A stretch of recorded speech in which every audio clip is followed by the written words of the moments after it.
కూటమి ప్రభుత్వం వచ్చి 2 సంవత్సరాలు అవుతుంది. మన ఆంధ్రప్రదేశ్ కి అయితే ఏదైతే చంద్రబాబు నాయుడు గారు హామీ ఇచ్చారో, మహిళల పట్ల ఏదైతే భరోసా ఇచ్చారో అవన్నీ నెరవేర్చారు. బాగా నెరవేర్చారు. అతను ఏది చెప్పారో అది అలాగే చేస్తూనే ఉన్నారు.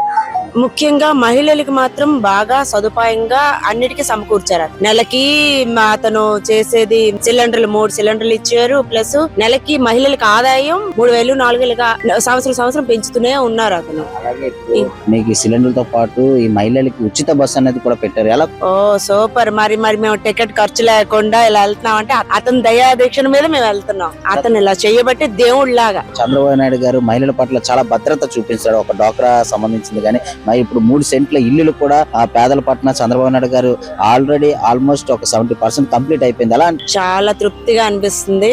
ఇంతకు ముందు వచ్చే వాళ్ళకన్నా ఇతను చాలా ఫాస్ట్ గా చాలా బాగా చేస్తున్నారు. అతని రిజల్ట్ కూడా ఇక్కడ చాలా బాగుంది. ఎవరు చెప్తే చంద్రబాబు నాయుడు అంతా టాపిక్ వస్తుంది. చంద్రబాబు గారి మీద ఒక నమ్మకం అనేది ఏర్పడింది అంటారు మన మహిళలు. చాలా అందరికీ నమ్మకం బాగా వచ్చింది. అప్పుడు ఏది జరిగిందో మహిళల పట్ల ఇలాగిస్తామని అలా చేస్తామని అనేసి అన్నారు కొంతమంది నాయకులు. అది చేయలేపారు. కానీ చంద్రబాబు నాయుడు గారు మాత్రం ఏది హామీ ఇచ్చారో అది చేస్తున్నారు. అతను ఈ వయసులో కూడా చాలా కష్టపడుతున్నారు. కంపెనీలు తేడానికి, ఒక అభివృద్ధి చేయడానికి చేస్తున్నారు. అలా అదే చెప్పలేకపోతున్నారు. మాటల్లో కూడా మనం చెప్పలేము. అంటే ఇదిలాగా ఉంటుంది దేవుళ్లాగే. ఇంకా మహిళలకు మాత్రం ఉద్యోగస్తులకు ఎవరికో అతను దేవుళ్లాగే.